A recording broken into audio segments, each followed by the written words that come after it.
spare some time. So specific questions like what are the steps older adults should take to maintain brain health and prevent or delay cognitive decline.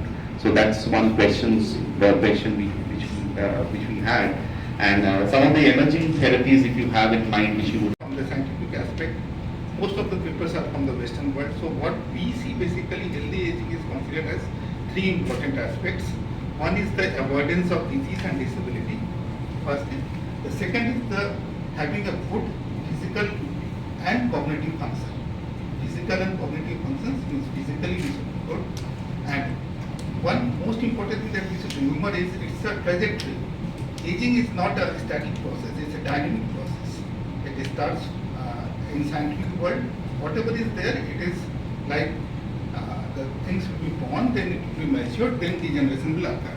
So it's a normal phenomenon for everything. So it's a trajectory.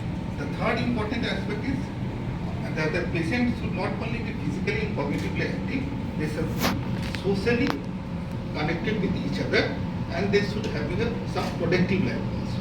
That is the most important for the normal aging population. Why I told the whole of the thing is of Western world was when I was hearing Swamiji, we missed what we missed is the spiritual. We missed the spiritual. But the most important thing also is that there should be a fourth point also, in which should be spiritually healthy also. So that will make us healthy. So when we consider all this, then we will consider it to be a healthy aging. Now coming to the healthy aging, so as I told you, it's a trajectory. So whatever starts, it starts from your mother womb. The first and the foremost thing, we are having a modifiable and a non-modifiable risk factors. For aging in which you can develop disease and disability both. The non-modifiable being the genetic risk factors, what the mother or your family or your ancestors were having, you definitely will be developing the diseases. And you can prevent to some extent but not to a great extent. Then how was your life in your mother's womb? How was your mother at that point of time? Then how your birth was. These things are very important to scientific. Once the child is born, his initial. One thing we should remember is whatever we are acquiring from the neurons point of view, from the nerve cells are formed in the body only once you are in your mother's womb, and then after up to 1 year. And after that there will be no formation of new neurons. That's why we see a lot of patients who will be having disabilities.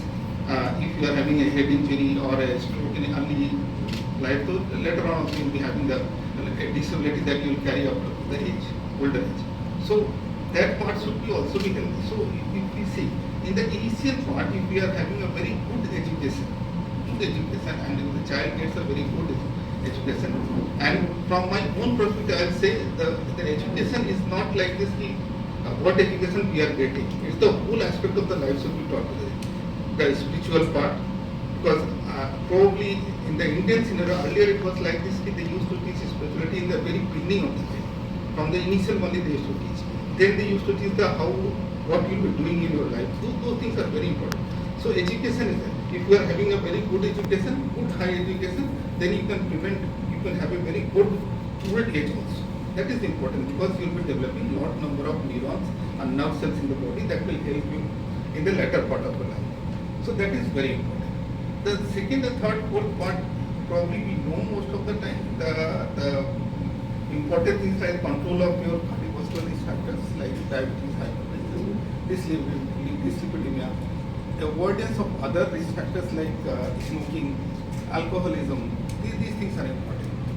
The few important things that we should remember is physical activity. The concept of 10,000 steps per day, we know now everybody is wearing that watch and saying that the 10,000 we are walking or not.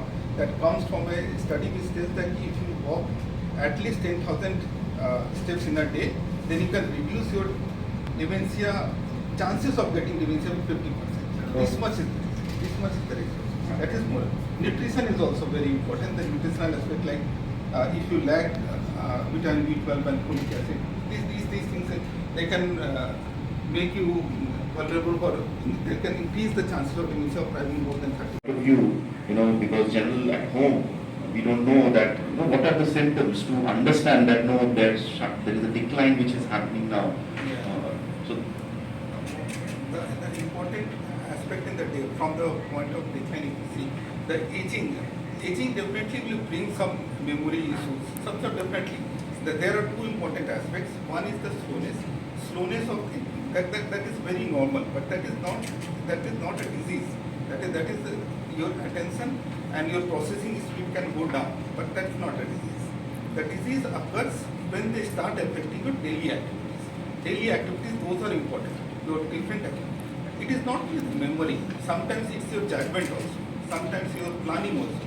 Like anybody, say suppose a good industrialist, he takes very good decisions and everything is fine and he is managing quite well. Suddenly, in last 2-3 months, we are seeing that his judgment and planning has changed.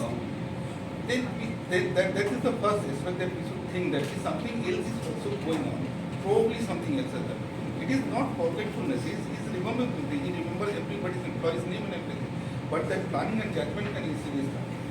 Certain behavioral changes can also happen. Certain within last 2-3 months, he was quite composed, he was quite healthy, and whenever he used to meet me, he used to have a very good rapport with other person.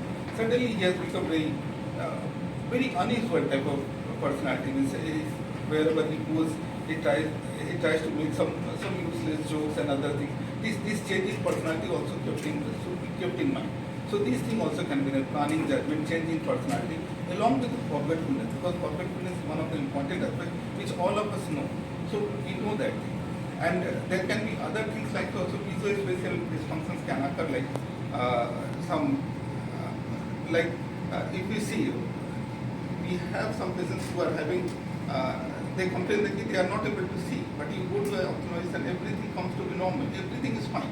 But the brain has started getting degenerated. So these things are there that we should be careful, and that is the first point from which we should start. The most important aspect that we have to remember is whenever it is affecting our daily day-to-day activities, which I was doing earlier and which was very normal for me, suddenly has become very difficult. That is the point from which we should start. thank you so much.